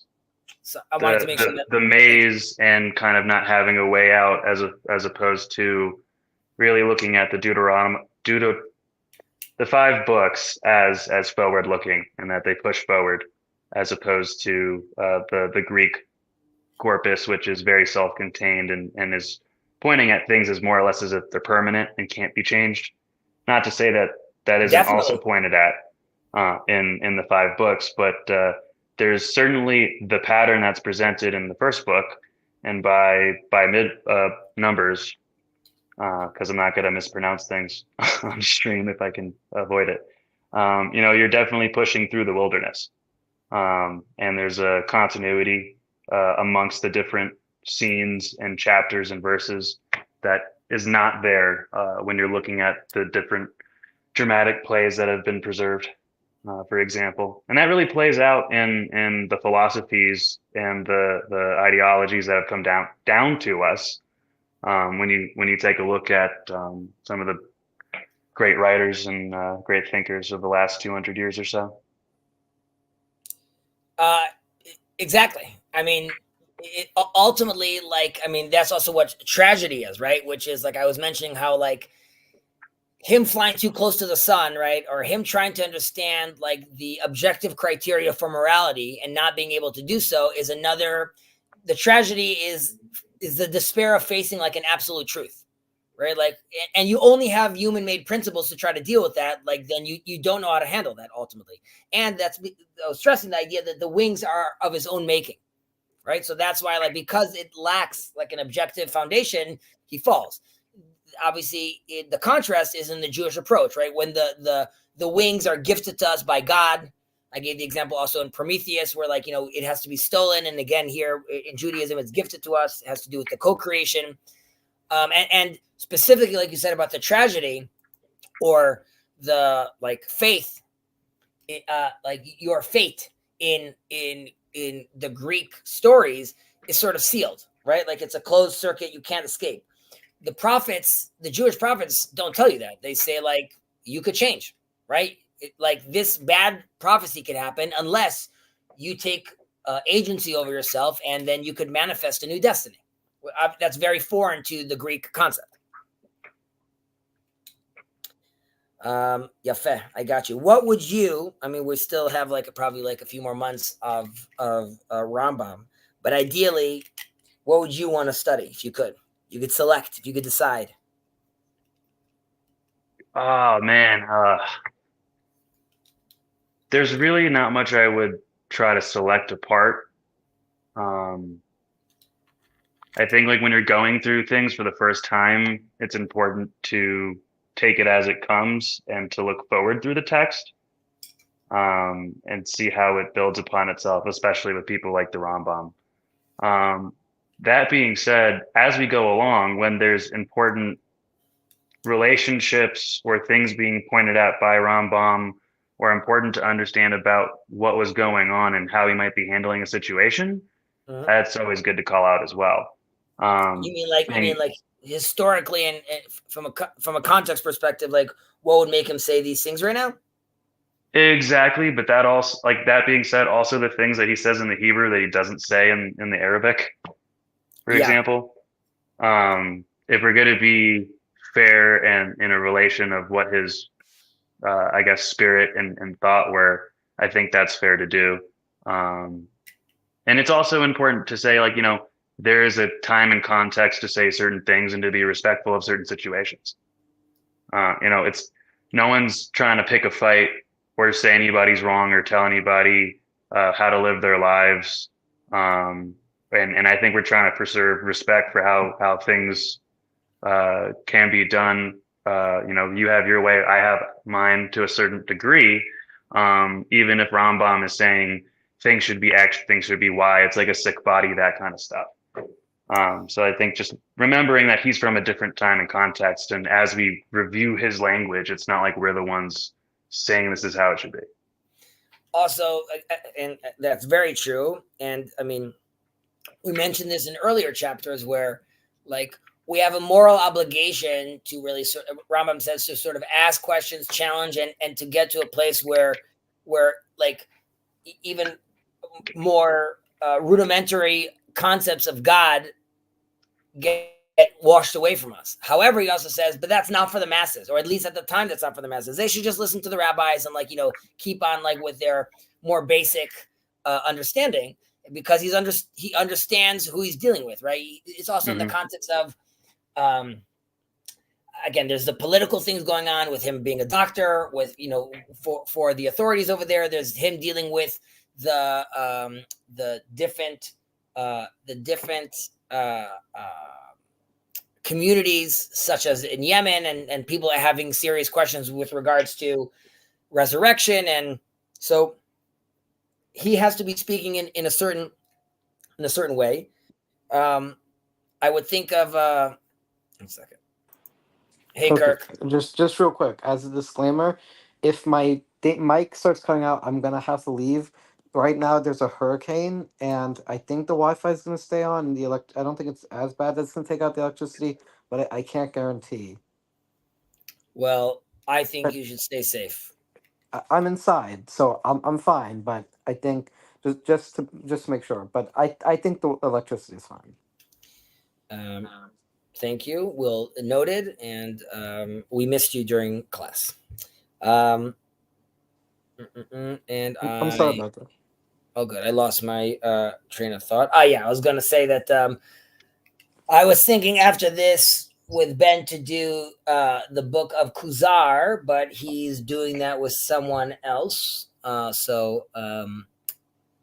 Then, I mean, I could do it with other people, but I'm really focusing on sort of what Ben wanted to learn, but he's sort of open. So I don't know if the next thing will be Mesilat Yesharim, maybe he wants to do, which is the path of the righteous, or maybe we'll do Perek Helek of Maimonides, which is it's very cool. I mean, but a lot of more of the controversial discussions, or prophecy, resurrection, many other stuff that he talks about there. I don't know if Ben wants to do more of a deep dive onto prayer, specifically on Shema and Shemona Esrei, right? Hear, Israel, and the standing prayer, the silent prayer. So maybe he'll want to do a deep dive on that. I'm not sure. I don't know what he wants to do, but I've given him those options, so we'll see where we go from there. I had a question for Kirk that was similar to Hezy's question for me. Kirk, you're a younger guy, right? I'm wondering if there's anything that you'd want to know more about. About what? Just anything. Yeah, let's go with anything. No. I think he means in the context of Judaism. For example, to make it to ground it a little more. If you were picking the next subject we should learn in a few months from now, what would you want it to be? I mean, in general, I'm generally interested in philosophy, so perhaps Jewish philosophy predominantly. But I mean, there is obviously different angles we could go. Like, in terms of, am I most interested in, say, what is Jewish philosophy in terms of ethics versus Jewish metaphysics versus Jewish epistemology or whatever? It would be hard for me to still. I think there's a lot of things there. But in general, Jewish philosophy in relation to, like, I guess you could say metaphysics or spirituality is probably most interesting to me. If that makes sense. Yeah, it does. I mean, I would argue that, ethics of our fathers, even Maimonides over here, these are all like Jewish, in a sense, Jewish philosophers talking about very similar things. The book of Kuzar, definitely. The path of the righteous also fits the bill. The prayer thing is less relevant to that. But again, there's many, many things. I generally, again, like specifically also with the Noahides, I think it's important to also, not return to the basics, but like be introduced to the basics in a certain sense, and then build from there, right? Like if you want to start engaging with Aristotle again, I would say, learn through Maimonides what's his perspective on that, and then emerge from there to reassess your thoughts on Aristotle or other philosophers. But okay, thanks for sharing that. But I don't know if I hijacked your question though, RJ. No, not at all. That's exactly the kind of thing I was looking for. I actually had a thought on the backside of that, which is, Chezi, what's your feeling on Spinoza from a Noahide perspective, in or out? Is Spinoza in from a Noahide perspective? Yeah. It would depend. Out, actually. Interesting. I want to learn more about that maybe another time. I mean, ultimately, nature is God, right? So there's not even like Shituf over there, because he's not seeing the higher power behind it. And I would say the Christian, ultimately, even though there's an intermediary over there, the source is the same. And I think that is being denied in a certain sense by Spinoza, or at the very least, it's being articulated in such where it's sort of a void of meaning at that point. Yeah. Well, I actually saw recently John Vervaeke has something about Spinoza and Einstein's God. Apparently, he's going to have some sort of lecture series. So, but yeah, there's a problem there when you deny the transcendent. I mean, I don't know much about Spinoza's philosophy other than the basic pantheism and rationalism. But I mean, if you're talking from a Jewish or any sort of traditional theological perspective, the idea that God is immanent is sort of necessarily out. But we spoke about this in an earlier stream, but the philosophers, and specifically post-Plato, they came a very long way with understanding the transcendent, right? And realizing that there is even, the unmoved mover. There's a God. However, that is a mute God. And in Judaism, we speak about, as we say in Hebrew, Baruch She'amar ve'haya olam.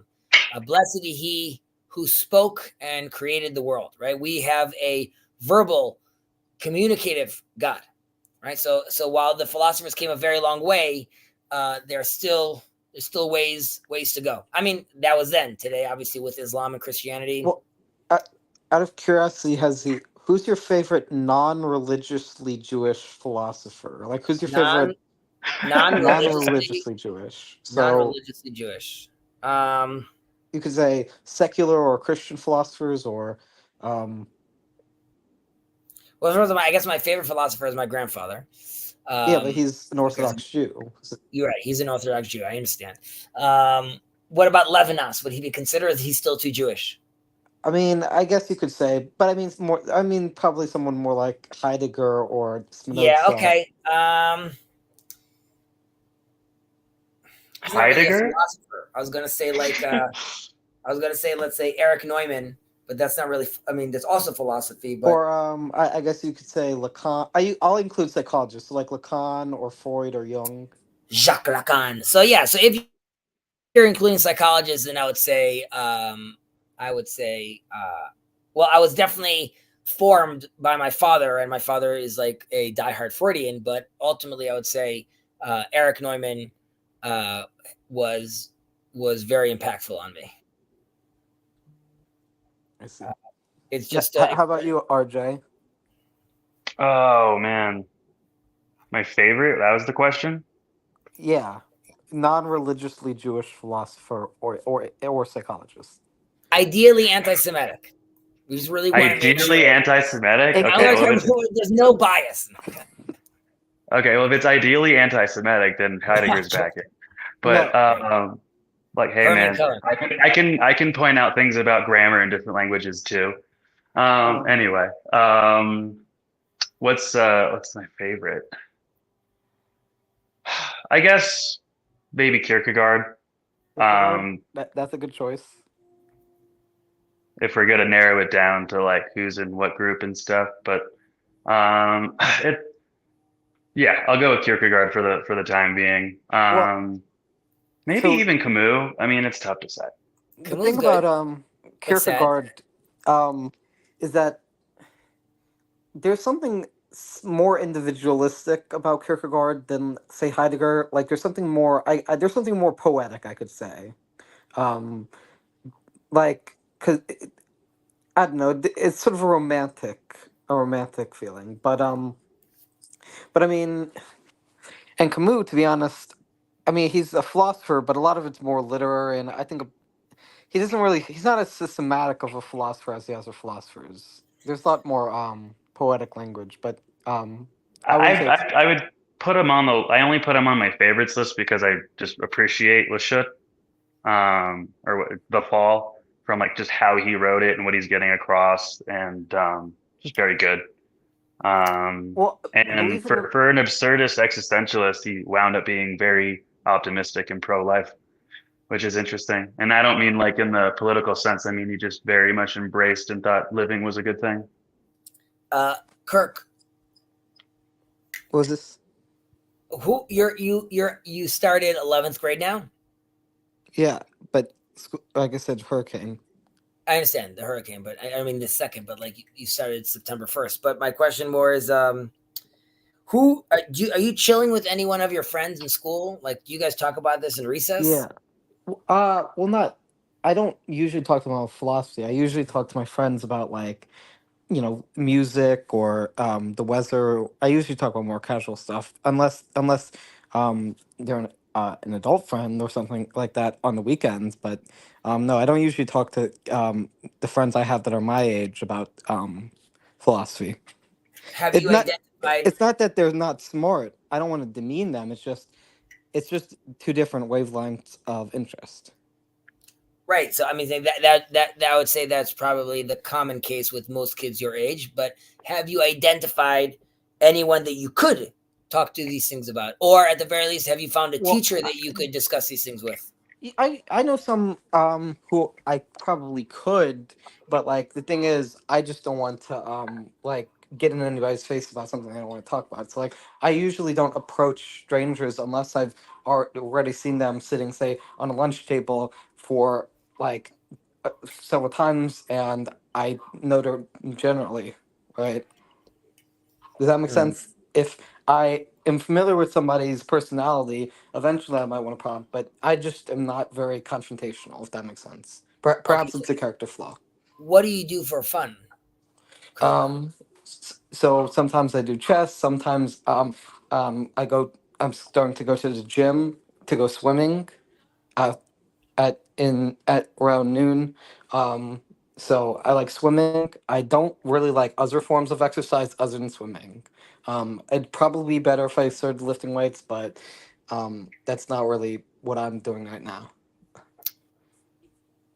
What you missed, McMo, is what you missed is speaking about Either Or by Kierkegaard. So that's what you missed. And we were waiting for you. We wanted you to be here. Come Wait, in. McMo? Yeah, but he's gone. I mean, he's still here. He's not gone. But Kirk, I got that. Okay. Do you ever talk to your parents about things like this, or this is not their jam? No, I mean, my dad's a literature teacher, so like if I say, hey, oh, what do you think about Kurt Vonnegut or Shakespeare or Edgar Allan Poe? Well, that's like poetry, but like, would I consider that philosophy? Not really. I understand that, but I'm saying, do you and your dad like? I'm saying, does he play with you? Does he have these discussions with you? Like, if would you go to your dad and be like, "Hey, Dad, I'm struggling with this philosophical concept. Can you tease it out with me?" Or like, that's not No, not this specific subject. Gotcha. Okay. I hope these questions are all right. Just It's okay. No, I mean, if I have people I want, but the people I want are adult friends in my life, and not my family. I got you. I mean, unless you're saying I should start prompting a discussion of philosophy. No. I mean, you clearly like it. So I'm wondering if like, I'm wondering if this is your only outlet to discuss these things, and if it is, No, I it's not. wanted, This is not the only outlet. I'm just saying it's one of the outlets. It's just the other outlets aren't my parents. Gotcha. But I mean, growing up, I assume your dad probably talked to you about some of these stuff because he was a psychologist, or. Yes, my dad specifically was very adamant about a lot of these stuff. We lived in a very, very small apartment. There was 8 of us in let's say 900 square feet, basically. So it was tight, but we had this. Was this in New York? No, I was born and raised here. This was in Jerusalem, and we had this tiny room in this tiny house, which was my dad's office, but it was also called the thinking room. And in the thinking room, you had to, hey, McMo, Hey, y'all. How's it going? In the thinking room, before you went out to play or do things like recreational things, you had to spend an hour in the thinking room. You either had to write a book, write a poem, write a story, read a book. You had to do something and then discuss with my father. If your friends come over to play and you're telling them like, I can't come and play because I'm reading Dante's Inferno, it's not so fun as a child. I guess now I'm appreciative of it, but then it was quite intense. Wait. Was it really Dante, or is that just it happened to be Dante as you're picking I your just brain? threw Dante. Did I? I mean, I've read it in I've read the Divine Comedy in my parents' house. It was there. I don't know I can't remember exactly if that was one of the things I did in the thinking room, but it was intense. But again, I'm happy for it. Also, Well, I mean, like, yes. Out of curiosity, have you studied any of the post-structuralists? Like, you know who Julia Kristeva is? No. Okay, well, so but I mean, are you familiar with the other post-structuralists? Like, well, I don't think Lacan was post-structuralist, or postmodernists like Foucault or Derrida or Lacan. Yes, I mean Jacques Lacan was that was a very prominent name. I mean, my dad was wrestling with Jacques Lacan. I just remember like my dad sometimes like walking out of the room. I might have to rejoin. I can't hear anybody. Oh, I gotcha. Actually, and I feel bad for McMo. I actually need a bus to move. I've been here a little longer than I said. None of you guys have control over this stream, unfortunately. So I would have left you guys here to play. But Daddy's got a boogie. So, McMo, if you're still here, certainly pick it up next time. Yes, we'll pick it up next time. Next week, we start with chapter 4. Upwards and onwards. Take care. And I'm not going to be here next Wednesday, but I'll try and be here tomorrow at Thursday. You said it's at 4:30 something. Yeah, I think so. Yeah, we'll see. Okay.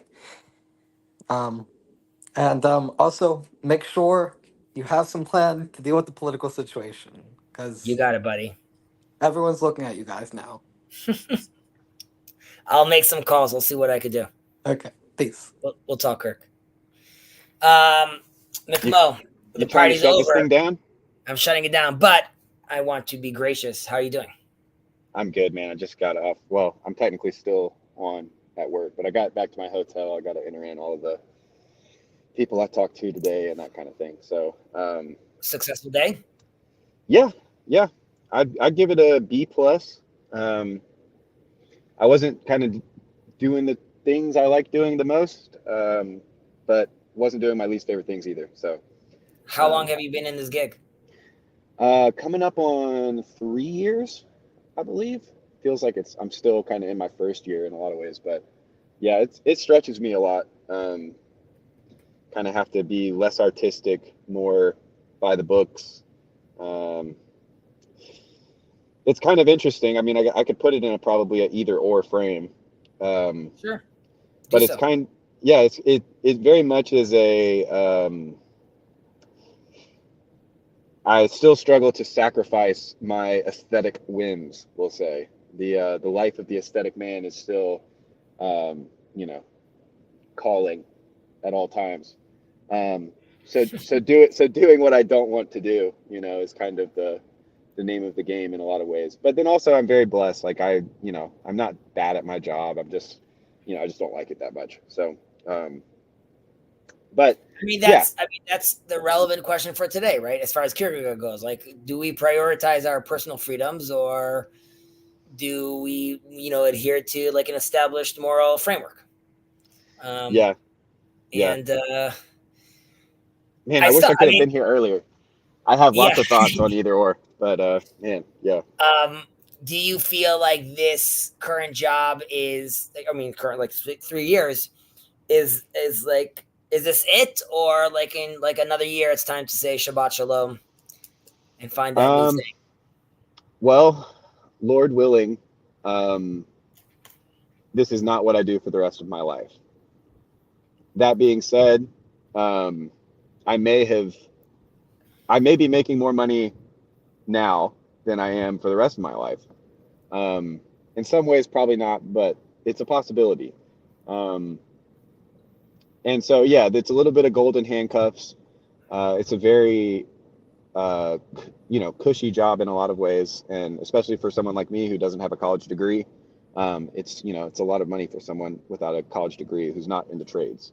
Basically. I've never used my college degree. I studied law. I worked as a lawyer. I never studied. I did that, but I do nothing with that right now. So yeah. Well, that's the type of degree that kind of just opens doors for you. Like a law degree is pretty, as degrees go, that one seems like one of the better ones. So yes. And it also opened, doors for me when I was involved. Let's say this was 13 years ago, in politics. Yep. But I say in Hebrew it's called sheker. It's the world of lies. Nothingness over there. Yep. And also you said a golden handcuff could also be a fantastic opportunity, right? God allowing you to create a reality where you and your wife, please God, your children could have a comfortable, and more than that, maybe by sacrificing, it allows you to allow your son or daughter to manifest their dream, which was, the ideal dream you wanted. And some of your traits that you wish you could articulate and manifest could potentially be manifest through this child. That's One true. has to be very careful not to push that onto the child, but yeah, that's an interesting thought. I think I don't normally consider that because I'm so different than both of my parents, and even the life I wanted as a child was so different than the life that they thought that I would want, but yeah, so obviously, Kierkegaardian individualist spirit going on, but that's a good thought. Just even sacrifice for the future children, Lord willing. And but yeah, I do want to let you go, but also I want to put something on your plate to see if this meshes with what was said earlier, which Sure. is I get the sense from reading all of Kierkegaard, and especially seeing Either Or as one of his first kind of works, that you could kind of, and they often are put together, as one book, Either Or, but that you could almost title the book Neither, at least from Kierkegaard's perspective, because I think, yeah, and some of this is because the first one I read was Fear and Trembling, so. I think that's everyone's first Kierkegaard, or in our generation, that's everyone's first Kierkegaard. Right. Yeah, you're probably right. But I get the sense from a Christian or a Jewish perspective, they got to bring you into Abraham, right? The white knight. Exactly. Yeah, you gotta wrestle with Abraham. Yeah, that's where Jacob is. Jacob is in the wrestling that went on between Abraham and Isaac, kind of a thing. But yeah, I almost get the sense that Kierkegaard's saying that the aesthetic stage is obviously wrong. You can tell how evil it is by the way it is. At least from a religious perspective. but then I think that a lot of people fail to see how Kierkegaard may be, he may be using irony and humor and satire a little bit with, what's the guy's name? Judge something. The writer of the second book, the pseudonymous writer or whatever. Because yeah, there's a sense in which like this guy puts like his family over God, and that like towards the end of the book, it almost seems like he's struggling to tell the difference between God and his family in a way. It's like there's a weird kind of God, the family, and the crowd, right? Yeah. And so yeah, I get the sense, and it's been a while since I read that last part of Either Or, just because the first part's so fun and interesting, and then you get into the part and I'm like, okay, yeah, I know, kind of a thing. But yeah, that towards the end, and I can't remember the exact section, but yeah, there is a sense in like in it that, and that's why for me the religious stage, has to be talked about in a conversation of Either Or, because I think Kierkegaard's religious stage, in a sense, is like the answer to Either Or, in a way, like that is the answer that he's wanting you to draw, is that like it's not just the hedonism and the like following my every whim, nor is it the kind of like complete obliteration, self-sacrifice for the good of the community. That the religious stage or phase or sphere or whatever, you actually get both, right? Like you sacrifice Isaac and you receive him, like in fear and trembling. But this is what I'm hearing from you. It's also alluding to his whole idea of anxiety and angst, right? Like of how people can't really handle that tension. That's why in many ways he's still very relevant sort of for today, right? You have like climate angst and like election angst, and like it's ramped up to a completely different level. It's sort of interesting where like these like rock stars were like walking around, and like today, like where are these people? Here we are, brother. Here we are. Exactly. In 1,000 years from now, they were known to jest when they were speaking to each other, and they would normally talk from houses or cars, right? They're very right. Yeah. Another random question or personal question on the genie, right? You get to call the shots. Dream job. What do you do? Yeah, I'm an artist. That's basically it. Starving artist would have suited me perfect, except that I'd made the decision to get married. No, but artist. So talk to me. Like, what's your Sistine Chapel? Like, what are you like? Well, if you could do it all, like, what is it that you'd want to do? I would basically do what I do whenever I have any free time, which is Pornhub. Yeah. Okay. Bingo. I'm a Pornhub artist, actually. Exactly. So man arrested. No, it's I make music. So I love recording music. I love writing music. But I see it very much as a act of prayer and an act of worship. And so taking different notes, putting nothing together and putting them into, beautiful creation. Yep. Absolutely. And too, I incorporate a lot of the stuff that people talk about when they talk about communing with the muses, the kind of weird, you will appreciate my you will all probably also have felt the kind of weird like polytheism or like heathenism that's like, I don't know, I get creeped out sometimes when people talk about the Greek gods and the whole Peugeot thing of like they're all real, they're just demons or whatever. I'm like, no, I worship the one true God and his son Jesus Christ, kind of a thing. So yeah, it's a very spiritual thing for me, but even that kind of spark of creativity, I've always seen that as a gift from God. So yeah, so that would probably be what I do. Back in the day when I got fired from the mega church, I luckily still had a couple of like counseling sessions booked up, and when they actually set me up with like a professional coach or something. And so I did this whole like worksheet or whatever. It was not the right time in my life to do that, just because I was so, broken at the time. It's just slightly before I met Kierkegaard. But yeah, so, and I had to do a similar kind of what would it be, like a mental experiment, which was, yeah, like the dream job or whatever. And at the time, it's interesting. I knew I wanted to do something creative. I wanted it to be collaborative with other people. But I think the big difference now is I would probably be just as fine to just do it all by myself. Just kind of like be a night of pure resignation. I mean, music is. I mean, the prophets needed to use music to. I mean, the sons of the prophets had to use music as a catalyst for prophecy. So, I mean, I think it's a very spiritual place to be, and that could be in all different kind of music. They speak about how when Messiah comes, there'll be an eighth note, and whatever that means. I can tell you as a Levite, so I have an in to the temple. When your music's ready, come to me, work it out. I'll go to the high priest. I'm like, hey, slow your horses. It's a good track. Yes, there's some swear words, but we know God likes Jay-Z. He's gonna like this. Yeah. There's very few swear words in my music. Actually, I probably curse more on live streams than I do in my music. But I don't know. I make I consider myself an absurdist Christian, and so my music is very absurd.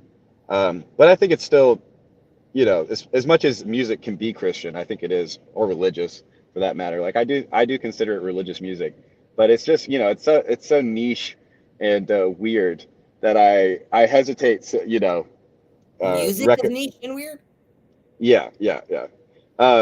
I mean, you can look me up on streaming services. Oh, you mean your music? I'm like, you're saying music in general is niche in the world. I'm like, I don't know. People are pretty into it. Yeah. No, the most universal thing in the world. Yeah. Taking a concert once. Oh man, I kind of wish I had said that. Every time you introduce yourself to people, like, not a lot of people know about it. It's called music. No, it's like... Yeah. I'm not sure if you're familiar with music. I wish. I mean, all my siblings always we always ask my parents, like, why did you not make us, learn an instrument? Like, what was the deal? You guys are like, it's like so classic for you guys to have done that. So I don't know why that would have been. Yeah, if you're getting punished by having to have like thinking time, like that's classic, like violin, piano, something. Yeah, wow. So that always bothered me. I wish I could play. I mean, I like to sing, but I wish I could play my own music, but not even my own music. I think singing is the best music. I think that there's a reason that it's the music we make with our breath, right? Like some might draw allusions to the original, breath of the Lord into Adam. That there's something special about music, but then there's something even more special about singing. So you've got the best portion still, is what I'm saying. Again, I mean, music and singing, it's because it's an act of creation ultimately, right? Yeah. At the end of the day, like that's what you're participating in. And like you talk about the muses, that's because you're playing your little mini God for that moment, right? Like and I'm most in His image, maybe. Exactly. Mini little God sounds a little, well, I can't go all the way on that metaphor, but yes. You're exactly. You're the closest to being in His image, and that comes with a lot of responsibility, though. I have I mentioned this once in the stream, but there's this one example of it, but Christian music could be extremely, extremely powerful. Like my son always complains. He's like, "Is this song about Hashem? Like about God?" I'm like, "Yes." It's song. He's like, "What?" He's like, "Why don't they sing like this in synagogue?" I was like, "Yeah, that's not gonna happen." But there's something about it that's very. I mean, would they? You could tell me this. I mean, Modest Yahoo, in my opinion, is a great artist. Yeah, sure. But I still couldn't see a world where they're plugging in the Modest Yahoo at the synagogue. I mean, that's very Jewish music. And first of all, it's synagogue, no, just because it's like these are the prayers and these are the prayers and these are the tunes. They change over time. I mean, many Orthodox Jews are not even aware that like one of we have a beautiful prayer of the soul, which is allegedly, or there are some sources that say the source is Peter actually, and it was brought in. Wow. I've also heard that in the Catholic Church, some of the most ancient chants were actually post the destruction of the Second Temple and the growth of Christianity. Some of the Levites and priests that were still around were forced to come and teach some of these tunes, and they're still there within the church, which I also thought is well, and it wouldn't surprise me too. Like I've had friends who have talked about this before, but like especially as it pertains to music copyright laws, which is a whole thing in and of itself. But there aren't that many notes. Of course, there's infinite notes, right? But in order to make a song, we're all kind of sharing. It's just like for when you make a food, there's only like when you make a dish, you usually have some sort of grain, some sort of meat, some sort of veggies, maybe some fruit. You've got spices and, but like it's always kind of a recombination of the same ingredients in a way. Maybe Italian food is the best example of that. Is that true? Aren't there innovations in music though? Like, I'm saying, aren't people like breaking the rules, playing with the reverb, doing like you can't do that, you can't skip from the third to the fifth, but suddenly someone does it, and like this is a whole new. Yeah, so the history of music is basically like a taking up of seemingly arbitrary rules that are kind of codified as taste, or maybe the taste comes first and then it's codified, and then some new radical comes and blows it open. But what I mean to say is that like, especially with those older songs, a lot of those is just like, it's just kind of like modal music, and it has so much to do with perception and like the way that the mathematics of frequency works, and so those kind of portions or ratios are kind of timeless, and it's like math, it's just like math. So the question of like, did we invent them or discover them is certainly plausible, but all that leads to me like having a theory or a question of like, yeah, I bet that like cavemen were singing, at some point, some caveman hummed the tune of like, "We Will Rock You," and has no clue that depending on how old you think the Earth is, like thousands of years later, now stadiums, like more people than this guy has seen in his whole life, are shouting the same melody. I'll challenge that by positing this idea, and then I gotta go, but. The Israelites get the Ark of the Covenant back. David is like breakdancing. He's doing this thing. He's like, we got the Ark. What's up? Selfies. Sending it to everyone. The problem is, this is before the temple, right? He's like, what? Okay, so what do I do with this right now? I got it back. So I'm going to put it in the tent next to my tent. I have a big deal tent. It's next to me. But he's still feeling awkward. He's like, I don't know what to do. I don't know that caveman song. So he goes to the Levites and tells them, sing a new song, like something new. I need something that hasn't, like, we need to interact with this thing. We need to do something. It's not enough. I don't have a house yet. And we'll find out later that I can't even build a house. And I danced in front of this thing when it came inside. But now that it's here, there needs to be something that happens. So I would argue that there's points in history where a new song is needed. And like, yes. The world is not ready to respond to that yet, but someone comes and says like, I and obviously we'll believe like, like the Levites through divine inspiration managed to, put a tune together, which was like, David's like, that's what I'm talking about.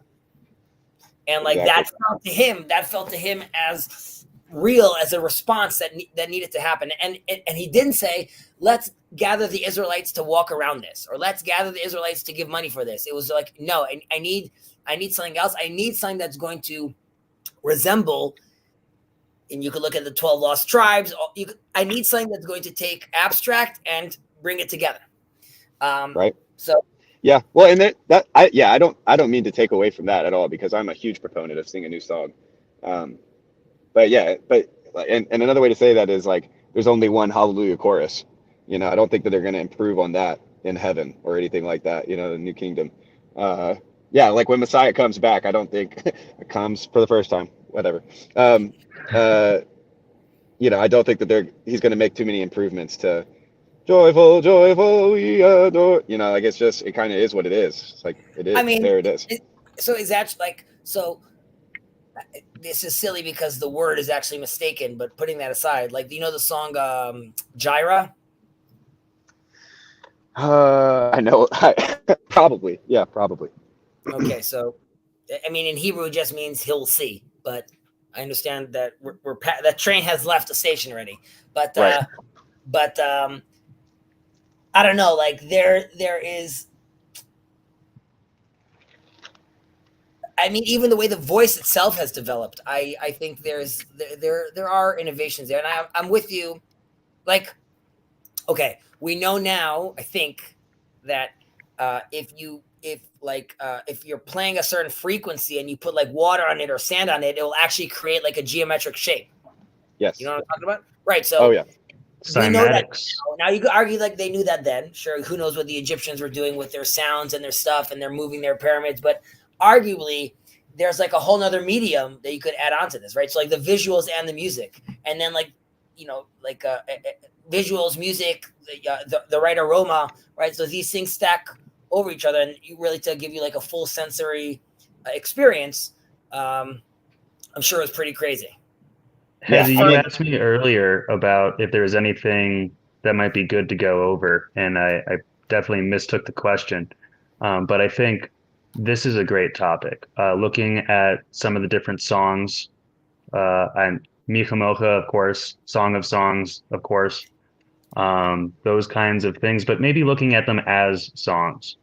And then separately, I think there's something to be said towards understanding the cantillations and the markings, and towards Hebrew study, understanding how those come about, what they mean, towards I mean, my favorite thing is the niguns, that have been passed down from generation to generation. But I think if I could pick only one thing, it would be the Shema, but especially the stories about how different communities finding each other through recitation of the Shema. We know that you are Jewish if you know how to say this, and we also tend to say it a very specific way. So the famous story of that is after the Holocaust, many parents gave the church or Christian neighbors their children to keep them safe. And the church, first of all, obviously they saved the kid, so that's beautiful. Some churches decided to be like, well, now we have this kid, he's going to be like a Christian kid, basically. Let's get him saved. Right, exactly. Let's get him saved. After the war, a famous rabbi went to all these different communities looking for the lost children. And he would walk into rooms and he would start singing the Shema. And kids would like either start crying or be like, I know that song, or like, I remember that song, or they would just respond back. It's very chilling That's to beautiful. think about. There's a song, I don't know if you know this song, RJ. There's a song called Shema Yisrael by Shweki that it tells that whole story. It's in English. It's a beautiful song. I don't know that one. There's also a very It makes haunting... me, and I know you're trying to leave. But one of the places in scripture that I've always kind of wished that I could time travel back to is the Israelites marching around Jericho, and that trumpet blast. That's like that had to be like an all-time moment, like an all-time. What did that sound like? Definitely. Oh, if you want to know what it sounds like, you can wait a few weeks because we're going to blow them quite soon. Yeah, but I here just you're mean- talking about like in unison. I mean, everyone's on a high. Everyone's circling around. Mm-hmm, mm-hmm. What it sounded like when the people of Israel believed that it would make walls crumble, and the walls crumbled. Like that's Right. It's not just I know what a shofar sounds like. I can imagine what I'm right there with you. Well, a shofar, by the way, unlike the trumpet that's like in the synagogue, I mean, in the temple, the shofar is supposed to sound, in Hebrew, it's called a yevava. It's supposed to sound like a woman's cry. Like it's supposed to sound like an uncontrollable weep. So you have that, like, doo-woo, doo-woo, doo-woo. That sound is supposed to be like someone begging. Sounds just like my wife. You should tell that when she starts talking, be like, you know where you'd be great? In a synagogue on the Day of Atonement. Yeah, she's calling me to worship. Well, gentlemen, Guys, before we have to thanks, do Hezi. Malchates for keeping Hezi too long, I just want to say thank you so much for having us on, and looking forward to the next one. Of course. Have Yep. a blessed day and take care. Right back at you. Bye, y'all. Bye. What nice gentlemen. Yeah, I'm coming.